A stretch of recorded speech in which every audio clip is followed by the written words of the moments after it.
Hola, esto es Real y Política. ¿Cómo estás?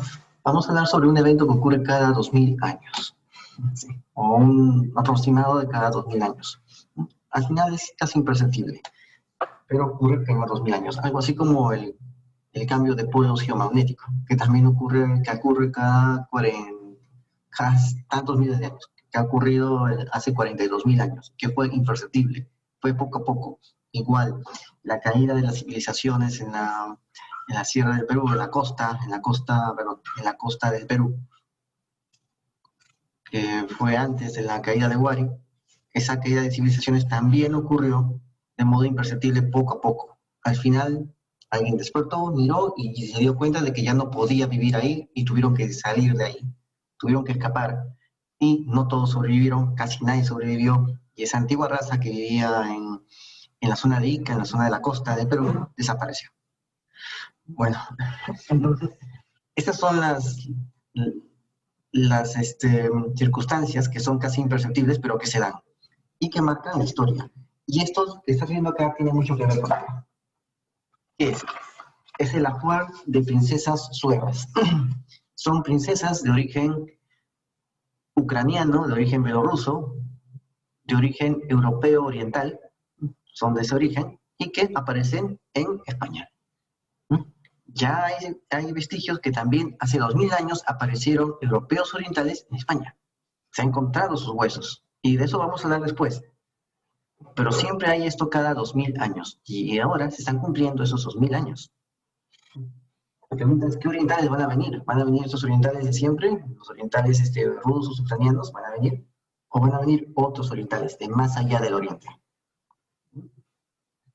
¿Ya? Esto se encontró en la zona de Mérida. Son las princesas suevas de Mérida. Láminas de oro, repujados, aparecidos sobre la frente y el cuello de una de estas aristócratas suevas. En el siglo V después de Cristo, el Imperio Romano ya solo era una sombra de lo que fue. De hecho, una ciudad llamada Augusta Emérita, que después lo llamamos Mérida, la capital de la diócesis de Hispania, en la península del norte de África, esa diócesis se veía obligada incluso a levantar murallas para defenderse de los peligros exteriores que la acechaban. Se desmontaban a toda prisa monumentos funerarios, templos, edificios oficiales para extraer los sillares necesarios para erigir las defensas. Desmontaron el interior de su ciudad para construir una muralla. Pero no sirvió de nada. En el 429, el rey suevo Eremigario logró saquear la ciudad. Vamos a ver. Aquí vemos esqueletos con joyas. Acá vemos las joyas. Acá es bien refinado. Acá vemos, acá abajo, al costado de la pelvis, vemos una especie de arete, una argolla, algo así. Y a la altura del cuello, ¿será? En el cuello vemos una especie de aretes en forma de pétalos. Son las joyas de este esqueleto que se han hallado en la ciudad de Mérida. Entonces surgió una nueva clase dirigente. Y aquí tenemos el tema del proyecto papal. Pronto vamos a hablar del proyecto papal. Justamente cuando ven que esta gente viene del oriente, el proyecto papal se suma a ello. Se suma a ello, descarta la idea del imperio romano como se conocía en ese momento y propone crear otro tipo de imperio. No consigue crear un gran imperio, pero trata de conseguir algo parecido para que le pueda servir a sus intereses. Entonces busca el apoyo de los bárbaros y busca seleccionar qué tipos de bárbaros pueden ayudarle para el proyecto papal. Y este era uno de esos tantos bárbaros que tomaron en consideración para ver si podían ampliar el proyecto. Pero por lo general se centraron en Francia, y de eso vamos a hablar después, sobre el proyecto papal de los merovingios y los carolingios. Entonces surgió esta nueva clase dirigente, llegada de Europa Oriental, que se mantendrían en el poder al menos una década y que enterraban a sus muertos, bueno, una década, no exactamente, es una década, algunos se mantuvieron por siglos ahí, por siglos. Los carolingios eran parte de eso, los carolingios se extinguen después después de un siglo, unos cuantos siglos, después de con los hijos de Carlomagno, con los nietos de Carlomagno y los bisnietos, ahí se extinguen los carolingios, ¿no? Y Carlomagno era el nieto de un rey carolingio, ¿no? Era nieto de un mayordomo de palacio carolingio, y era hijo de un rey carolingio. Pronto vamos a ver cómo es que destronan y crean nuevos poderes y cómo el papado avala estas cosas como parte de su proyecto. Entonces, esto es una nueva clase dirigente que se iba a mantener en el poder. Algunos duraron décadas, otros duraron siglos. Y después serían reinventados en otro tipo de dinastías. Las dinastías nativas, las dinastías bárbaras, serían reemplazadas por otras dinastías cuando cuando cae la nobleza, ¿no? Hay momentos en los cuales la nobleza casi se extermina en batallas entre ellos, se exterminan y aparece otro tipo de nobleza, ¿no? Pero eso no es el caso todavía ahora, en el caso de las princesas suevas. Pero por batallas, por guerras entre ellos, terminan exterminándose entre la clase dirigente de ese tiempo.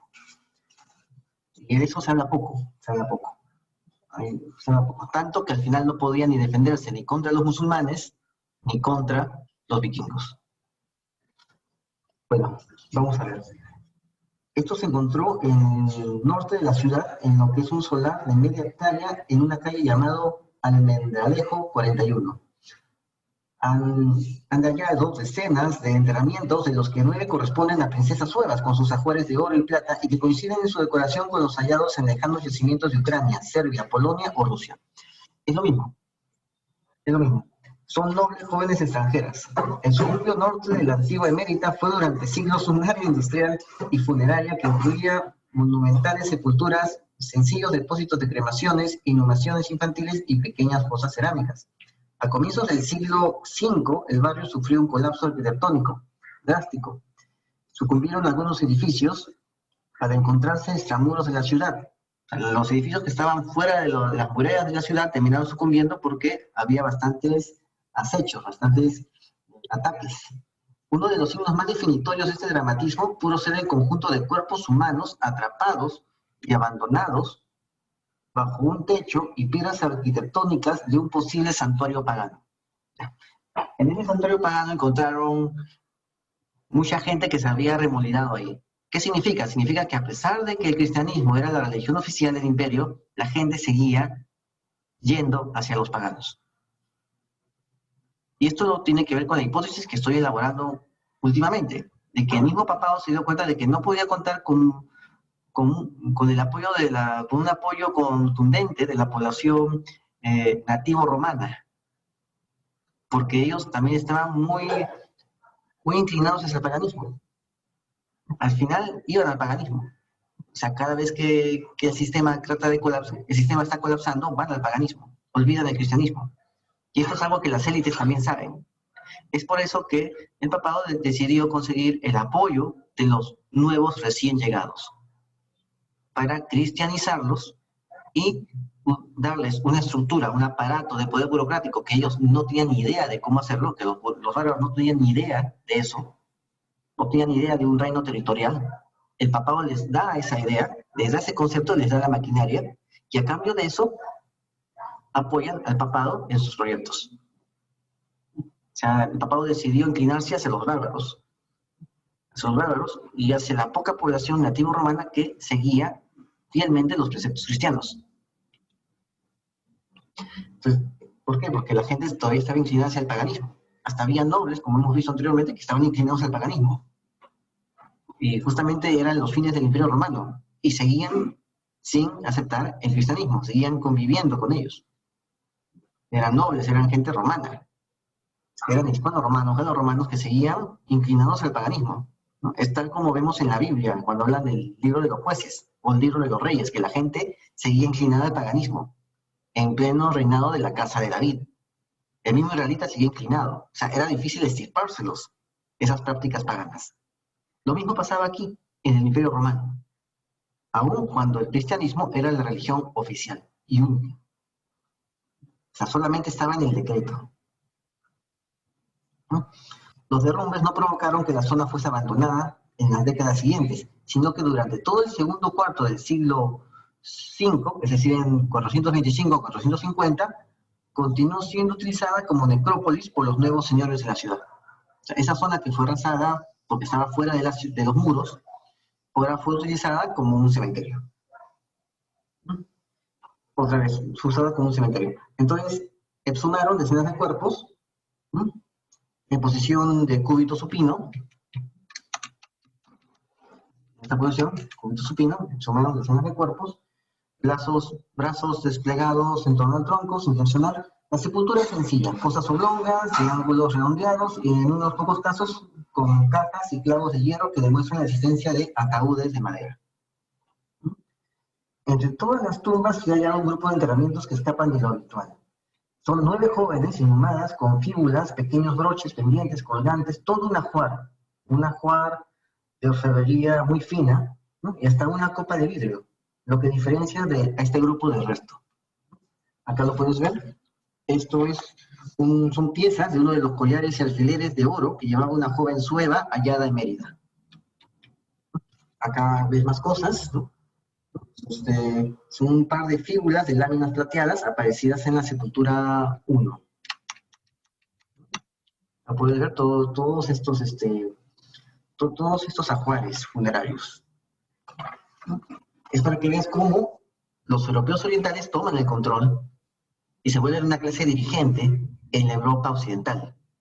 Y esta clase dirigente, en muchos casos, toma el apoyo del papado. Las fíbulas plateadas vienen del Mar Negro. Son del Mar Negro, el último término de la cultura llamada Sernajajó. Es un documento que explica cómo este atuendo femenino aristocrático propio de esas poblaciones que desde comienzos del siglo V protagonizaron las grandes migraciones europeas. Eso es lo que tenemos, grandes migraciones europeas. Acá lo tenemos. Bueno, entonces tenemos la historia de esta gente, sabemos que hubo grandes migraciones y que esos migrantes crearon una clase dirigente porque eran tribus organizadas. Claro, pero no tenían el concepto de estructura territorial. Ellos tenían el concepto de reino y que era muy distinto al que se tiene ahora. Ahora bien, ellos no tenían el concepto de reino territorial. Eso no tenían ese concepto. Un reino, un territorio. No lo tenían. Porque eran viajeros. Ellos viajaban. Se habían separado de sus ciudades, porque antes tenían ciudades, y vivían alrededor de las ciudades, nomadeando, pero siempre tenían una ciudad. Entonces, cuando salen de su lugar de origen, también buscan nomadear alrededor de las ciudades. Entonces, ¿qué hace el papado? El papado, a sus élites dirigentes, los capta dentro de las ciudades. Prácticamente les entrega, les arma todo un aparato para que ellos se sientan cómodos en las ciudades. Esto es lo que hace el papado. Y así los asienta y crea reinos. Y desarrolla el país dividido en base a diócesis, obispados, designados por el papado. Y allí es donde estos reyes comienzan a gobernar. Pero en verdad el papado es el que tiene el control. ¿Te das cuenta? Ese es el proyecto papal que se da aquí. Y pronto lo vamos a hablar cuando hablemos de los escitas, para que veas cómo se organizaba el reino de Escita, que justamente se origina en el lugar de origen de estos reyes bárbaros. ¿Cuál era el concepto de ellos para gobernar, para gobernarse? Que era muy diferente al cual el papado les coloca. El papado comienza a modificar. El papado es como si los conociera, como si tuviera una central de inteligencia y conoce cómo ellos actúan y trata de moldearlos para crear los nuevos reinos del Sacro Imperio Romano. O sea, reunificar el Sacro Imperio Romano bajo un nuevo concepto. Un concepto menos opresivo para la Santa Sede. Entonces, acá es donde tienes todos estos gráficos, ¿no? Acá ves el mapa de los vándalos, cómo los vándalos van acá, los vándalos andringos con los suevos, se juntan en un reino, acá. Los vándalos siringos van a la Bética, van acá al sur, al sur, y los aranos se quedan aquí, en la zona de Portugal, en esta meseta de acá. Acá lo puedes ver, es ese reino suevo, que en verdad se extendió mucho más. ¿Por qué? Porque las ciudades estaban debilitadas, era fácil hacerlo. Y ellos tenían más poder bélico que las mismas ciudades, así que fue fácil conquistar esas ciudades. Acá lo puedes ver. Después vienen los visigodos. Los visigodos vienen en mayor número que los suevos. Y logran arrinconar a los suevos a este extremo noroeste de la península. Los arrinconan acá. Y otra cosa, ¿por qué vienen los visigodos acá? ¿Por qué entran los visigodos? ¿Por qué? Porque los francos los votan. Y los francos son más gente, son más poderosos que los visigodos. Pero los visigodos son más poderosos que los suevos. O sea, es un juego de fuerzas. Un juego de fuerzas. Ahora vamos a ver acá. Esto de acá, vamos a ver, esto es Mérida. Acá puedes ver todo esto. Acá están los pendientes con adornos poliédricos, que parece un cubo de Saturno. Acá lo puedes ver. Acá puedes ver todo esto. Y justamente esto lo vas a encontrar. Acá hay un dodecaedro, como lo puedes ver, ¿no? Con agujas. Acá está. Vamos a ver acá. Acá está. Acá lo puedes ver. ¿Ves? Es un dodecaedro. Es como un cubo de Saturno. Es como si ellos ya tuvieran ese culto. El culto de las clases dirigentes. Las clases dirigentes tienen un culto muy peculiar. A pesar de que participan con el pueblo en muchas ceremonias, pero pareciera que tuvieran un culto muy diferente al del pueblo. La pregunta es, ¿sigue eso practicándose en la actualidad? Esa es la pregunta, ¿no? Lo puedes ver, ¿no? Todo esto es oro. Es full oro. Pendientes de oro, plata o bronce, cuyo carácter distintivo es su carácter poliédrico. Aquí lo puedes ver. Bueno, acá hay 10 pequeñas láminas de oro. También encontramos 10 pequeñas láminas de oro, ¿no? Que lo vemos acá. Acá están las láminas de oro. Acá están láminas, acá están. De forma lanceolada, como lanzas. Están así como lanzas. Rematadas en filigrana y con incrustación en granate. Aparecidas, son parte del atuendo, parecía que son parte del atuendo aristocrático. Son muy importantes a las que se guardan en el Museo de Cracovia. Son muy parecidas a las que se guardan en Cracovia. O sea, toda esta cultura de Europa Oriental comenzó a expandirse, pero no todos eran de Europa Oriental, todos los que vivían en Europa Occidental, no todos. Simplemente era la clase dirigente, de la cual tenemos estos vestigios. Esa clase dirigente se impuso acá. Era una clase dirigente que tenía todo este ajuar para demostrar su estatus, su poder. Acá puedes ver los alfileres.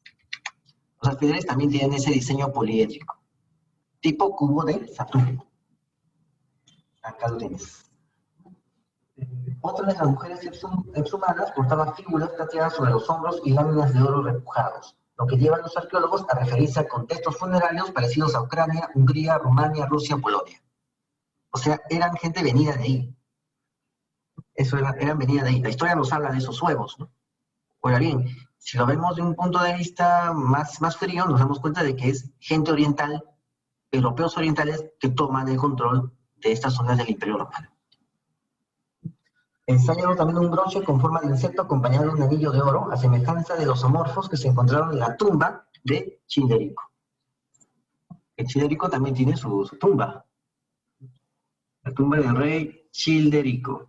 Vamos a ver, por acá debe estar. Acá está. Esta es la tumba del rey. Acá está el tema de Childerico, de los merovingios. Pronto vamos a hablar de los merovingios. Esta es la tumba del rey. Acá está. Las dos únicas abejas conservadas de la tumba del rey Childerico.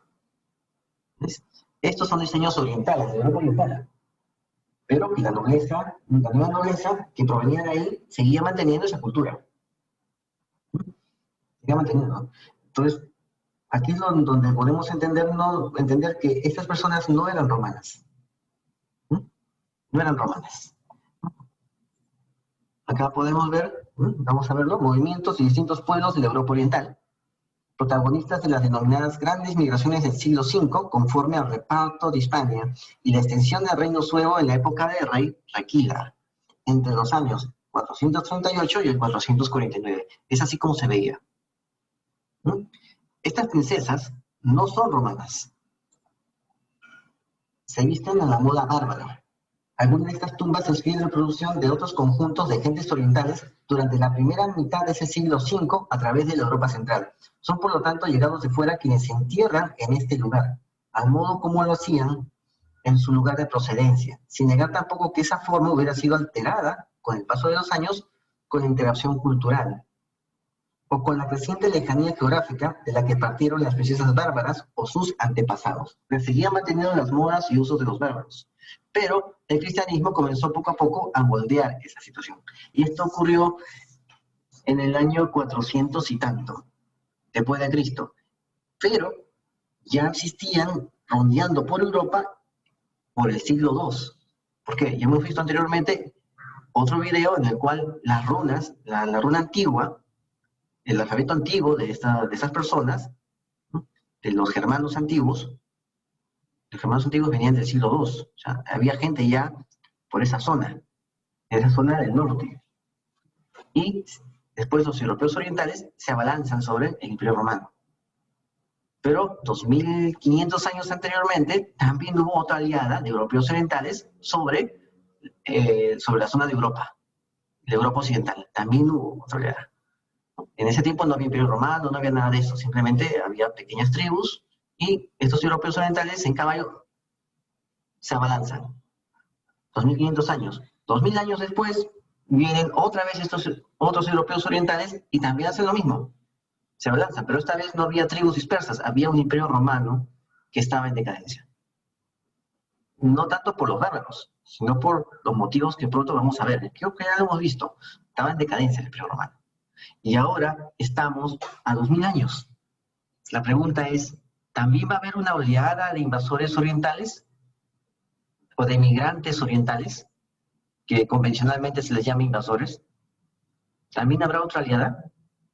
¿Y sobre qué se van a abalanzar? ¿Sobre una decadente Unión Europea? ¿Va a suceder? ¿Y va a suceder en el transcurso de siglos, como pasó aquí en Roma? ¿O en el transcurso de simplemente décadas? Te dejo con la pregunta. ¿No? Te dejo con la pregunta y te recomiendo leer, este texto, que es sobre las novedades en la necrópolis tardo-romana. Muy bueno el texto. Acá lo puedes ver. Es bueno el texto, que te habla con más especificación sobre este tema. Acá lo puedes ver, ¿ves? Acá están las inhumaciones, los edificios tardo-romanos. Acá puedes ver todo el texto. Acá estás. Acá. Es parte de una revista y aparece aquí el texto, ¿no? Novedades de las necrópolis tardo-romanas de Méridas, las princesas bárbaras. Te recomiendo que lo leas. Está en Anas 31-32. Acá puedes ver la fuente. Acá está, la fuente. Acá está. Museo Nacional de Arte Romano. Es una revista. Acá puedes ver la investigación. Bueno, eso es todo. Recuerda, la verdad está a la vista y ponte a pensar, ¿cuándo va a surgir la próxima invasión? Ya no va a ser al conjunto de tribus, ya no va a ser al Imperio Romano. Lo único que tenemos ahora es una Unión Europea en decadencia. Ahí va a ser la siguiente invasión de los personajes del Oriente. Bueno, nos vemos hasta otra ocasión. Y saludos.